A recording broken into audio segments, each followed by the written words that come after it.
Sanjeev Kumar. I have 30 plus years of experience in various businesses. I have a background of being a civil engineer, and my 30 years of experience comes with 15 years of being into construction and 15 years into facility management. Worked in various cities actually. To start with, I worked in Pune and then Hyderabad and then moved to Bangalore.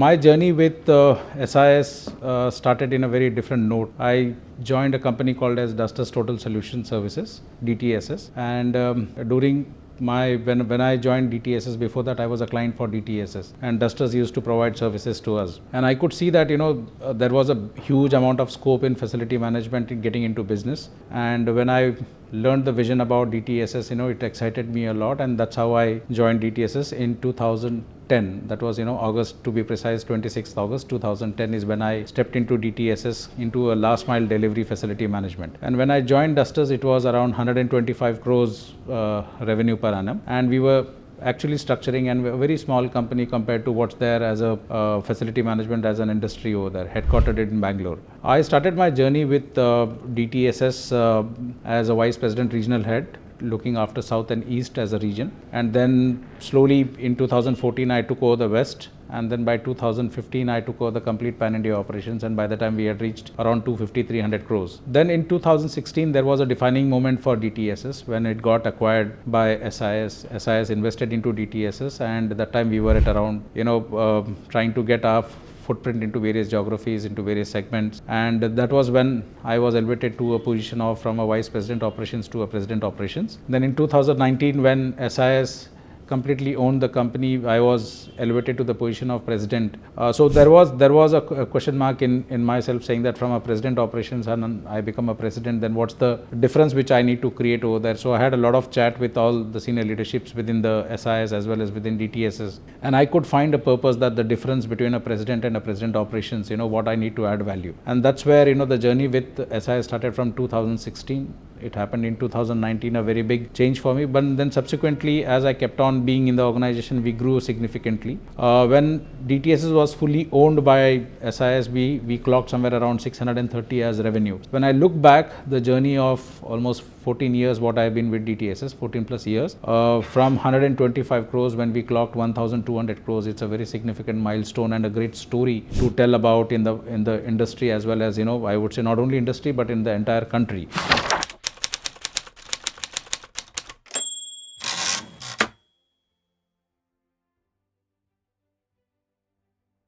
So we rubbed shoulders with a lot of multinational companies. We rubbed shoulders with companies which were very, I would say that, challenging us in small geographies. And it was a day in day, every day, a kind of a struggle for us to be relevant from a global practices and get challenged by the competition, which is very localized in nature. We put our systems in place. We started attracting good talent. And while doing this, there was a big shift which happened, that 2016 to 2019 when SIS came into picture, there was a cultural adoption which we had to do. Personally, if I see, 1 year was a very difficult moment for me to say, do I continue with the organization? Will SIS actually hold us well? But when I very closely worked with the leadership team, the GMD sir, I would say the CEO sir, Mr. Dheeraj, Mr. Rituraj, and when I worked with the other team members and as well as the promoters, erstwhile promoters of DTSS and all, I could find that the freedom which I would enjoy while working in DTSS was the same kind of freedom which was there. The biggest thing what kept me till now going in SIS was that the trust continued to be there, that I could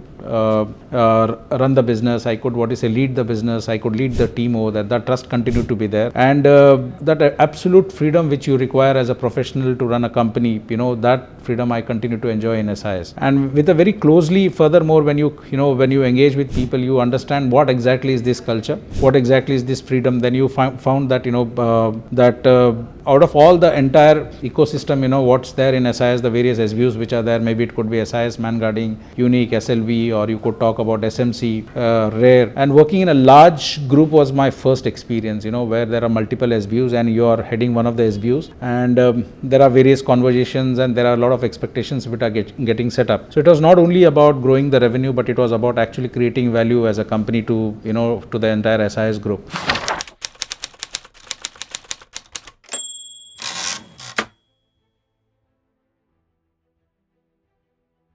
So what was this value which we need to create actually?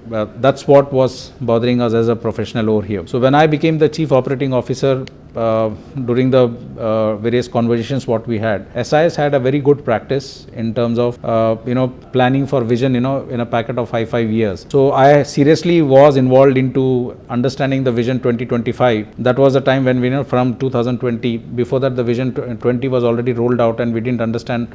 We are just a part of 2 years or 3 years left over in the execution of it. But in 2025, so it was, I would say that, the more closer understanding of, how SIS culture evolves, how SIS culture actually, plays out. So the planning was done at Vision 2025, and a very overwhelming situation could be where, the vision is rolled out into an annual conference, and in the annual conference, you got a bunch of around 1,000 people coming up. So overwhelming, for a small company like us, when we come and we see there are different people from different companies, and they come and we get a chance to meet them, discuss them, and then we find that there is a very common chord which we still don't know. That's the SIS culture, or the brand of SIS, which becomes a common chord which binds us together.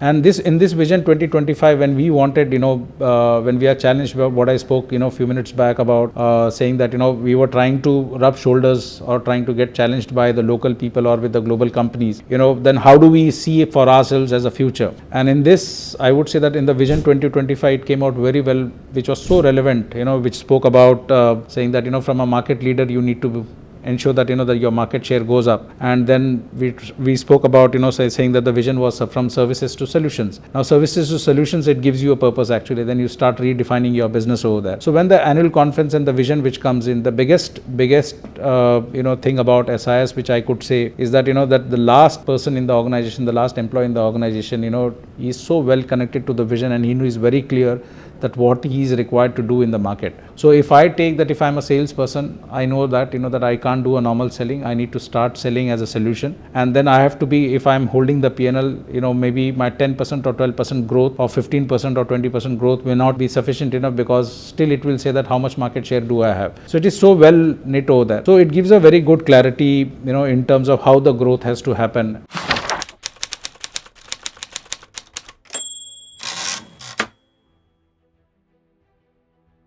And when I look back, I would say the first time when got introduced to SIS, one word which was, which actually was ringing to everybody's ears was something called as magic number. Now maybe in the entire SIS, people are very much aware of this magic number, but first time we got exposed to a word called as magic number. And this magic number, in a period of 1 year or 2 years, everybody started, thinking about magic number, this is what we have to deliver. And the big plan is broken down into smaller plans. And this smaller plan, which transpires into maybe solution selling or maybe magic number and all. And when we focus upon these small things, you actually end up in achieving a big, I would say, a success story for yourself, for the company, and for the entire group.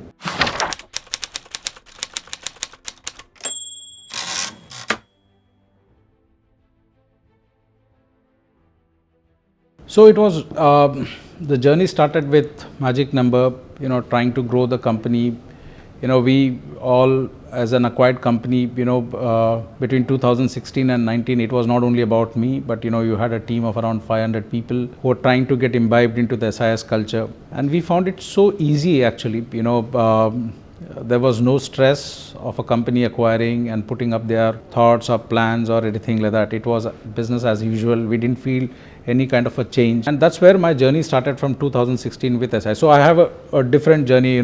People join SIS. Mine was a situation where you are a part of a company which got acquired by SIS, and the journey starts. And absolutely, I would say, when I look back, there would be, I'm sure that there would be difficult moments, there would be hard reviews or something like that, but it's been so enjoyable, so working, and it's been a very fast pace. How the year passes by, you're getting into an ABP, you're getting into an annual conference, and then suddenly you're targeting some kind of special initiatives to be done. What keeps going for us in SIS, personally for me, as well as the team which I represent, or the organization DTSS, there's so much of energy in the entire system.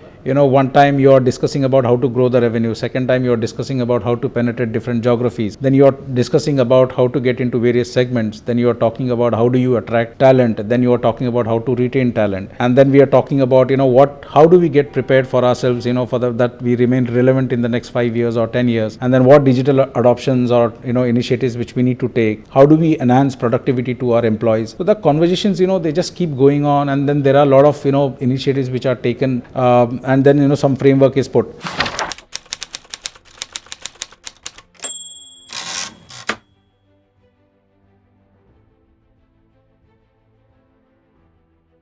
The best thing, the moment for me, when I would say a thoroughbred professional with a good, studied in a good engineering college and with good, worked in good, companies. But, the defining moment happened during the time of COVID. I come from a project management background, and we carry an expertise of executing, drawings which are there on the plans and everything. And then we've got a time bound projects which we need to do. So I'll touch upon this, that, that I have somewhere around 20 odd projects of large scale which I've been able to execute in my 15 years. But what exactly is execution is what I learned during the COVID in SIS. When COVID came and hit us, I could see that entire country was into a shutdown kind of a mode, which we probably will call it as lockdown, not from the government, but people were scared. They didn't want to come onto the roads. Nobody wanted to do business. Everybody was scared about their I would say that continuity of their life. A lot of companies actually wound up because they were not able to hold themselves together. But I was so impressed with the leadership of I would say our GMD sir and CEO, both of them, Dheeraj and Mr. RR, both of them, they just actually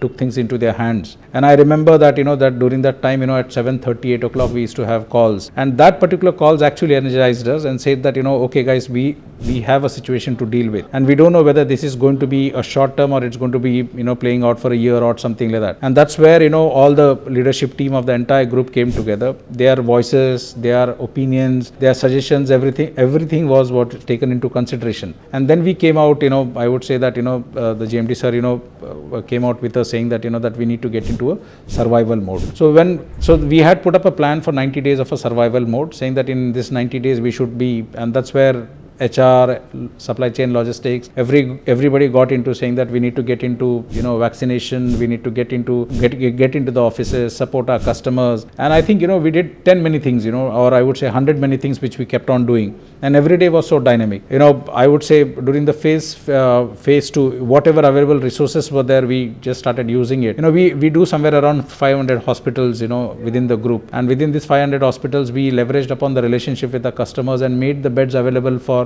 our clients, their relatives, and everybody. So I could see the culture of SIS evolving, the leadership coming up and evolving, or rather they understood their leadership, that they are not only for doing business, but they are here to create an impact on the country, on the society. So there was no need actually that you had to extend a help and support to some friends, relatives, or unknown people or something like that. So I could see that we are amazed by a decision which came in saying that we'll convert the cash logistics vehicle into a temporary ambulance, I would say that, and then making bed availability. So this was actually creating an impact in the society, and that's where I think that that SIS has a great potential to not only run a great business, not only talk about market share, not only talk about solutions, but it has actually which can impact the society. During that time, that 90 days of survival, post that now what do we do about it, because businesses had come down. So then we moved from survival to revival, and that's where the entire organization got together and we started negotiating with our customers. We started increasing our sales, and I would say that in 2020, in spite of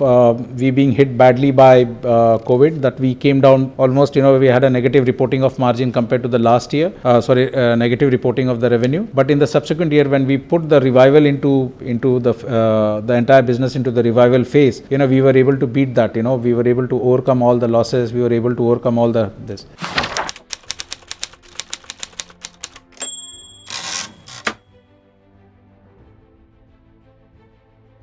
During the COVID also, when I look back, everybody were getting laid off. There were pay cuts, and SIS actually demonstrated a value that they care. Chairman says that that you please take care of your employees, they'll take care of your business. And this difficult moment where other competitors, they chose to lay off people and to do pay cuts and dishonor, I would say, the incentives or bonuses and all. SIS stood their ground. They took a beat on the P&L. They were not worried about the profit, and they honored everybody's salaries, and whatever offer letters which we had given, even they were honored, and we did not lay off anybody. And while doing so, we also performance, PMP, we did a run of the PMP and then gave increments, which was suitable to their performances. So this goes in a long way, that this is an organization which only doesn't push you for achieving the business results, but also takes care of you. And it's not something that that it had to be proven to somebody. Actually, I think this is something with the chairman's vision, our chairman sirs, the purpose of putting the business together is what. Now, when I look back, in the entire SIS, around 3 lakh people, which touches around 3 lakh families, they have been taken care of it. Their children's education is taken care of it.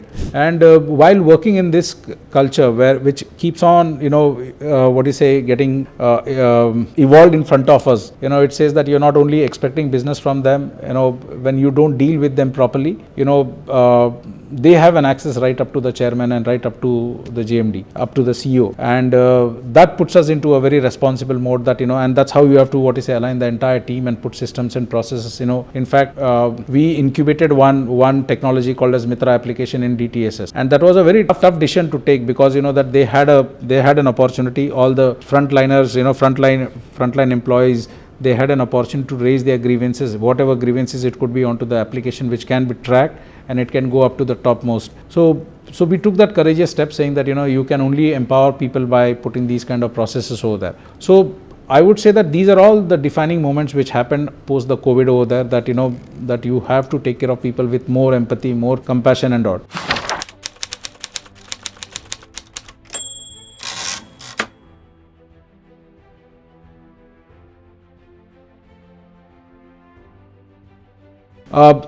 I think, now when we see that, what's there for SIS, that in 2025, I see that, that maybe we are not there fully achieved on our targets, or I see that many of them they may be struggling into their targets, and a lot of intervention goes in terms of helping them, trying to do one-on-one conversations. So I see that maybe SIS, which has grown from Patna, which has evolved as a large organization, and the systems which have been put in place, they are completely, absolutely on par with all global practices. When there is something 180-degree feedback, there is something called as 360-degree feedback. Then we have PMPs which are data-driven based. You have structure where you are able to track their performances, and then you have one-on-one conversations with them and explaining to them whether, and then also trying to identify, how do we support them to achieve that. So I would say that more or less, if I put the COVID experience where employees were taken care of it, the structure which is there to retain talent, to drive talent towards performance, the systems and processes which are there, and I would say that absolutely this would be on par with the global practices. Few things which actually I would like to highlight about, what's a differentiator for SIS, I would say. I would say that, the foundation which has been laid for a continued, culture, which is evolving, and there are some values which we don't compromise upon. Every time when we do some business, then when we see any transaction which we do, and then we revolve around and see that whether we have compromised any of the 3 value, which we call it as top. But the culture which is there, taking care of employees, then there is a constant support which comes in. I see personal experience over here that, that if any of the employee, he goes through any difficulty, or any client goes through a difficulty, or any friend goes through a difficulty, I think, we can really bank upon SIS, the entire ecosystem, to extend that support. Now, why does this happen? Actually, it's not only business, but it's, I think, these are the ideologies of our chairman, which comes in that compassion, empathy, and, take care of your employees, take care of people, all that which is there. And maybe I would say, if I see the foundation which has been laid and which is just growing up, you have various organizations like IMOA, which is talking about taking care of elder care. Then you talk about, some kind of StackU, or a company which is AI driven, which tries to identify, minimize risk. Then we talk about tech enabled, security solutions. Now in facility management, I would say, we have a huge scope to adopt to technology. We have big companies, multinational companies who are coming here, but we are actually, I would say very proud to say that, maybe as a standalone company into facility management, DTSS would be the number one company in the country. And with the technology, I would say, going back to SIS, what I mentioned about the culture, they give you a complete freedom to keep looking towards, expanding, bringing in solutions, bringing, a lot of technology. I would say, I have the complete freedom to innovate. Recently we have been doing some kind of a 2-3 new revenue streams actually into the company, which is so difficult to start. When we started this conversation, it was almost we talk about a OPEX model. 2 years back we started discussing about it, and we had tasted the success just a month back. To believe that, that journey of 2 years, where we are only trying to do, and the management, GMD sir and CEO sir, they continue to believe, yes, maybe this is the right team which can, get us the results. So this particular trust on the employees, is really speaks in volumes about the culture what we have.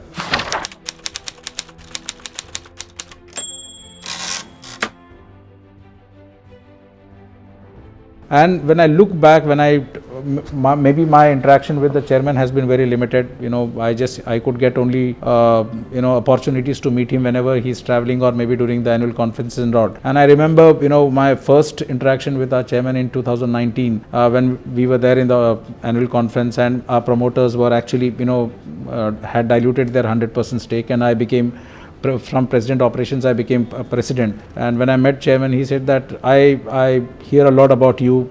He says that it puts you into a very comforting situation. You're having a conversation with the chairman of a large group, but he says that I hear a lot about you, and I think that you are doing very well. Keep it up, but please take care of people. That's what he says, that you may be big, your organization may become big, but if you're not connected with people and you're not able to take care of people, then we lose the purpose. So that's what actually has every time when I conduct business, every day when I go to the office, this keeps on, coming to our thoughts over there, that people come first over there in the culture what we operate.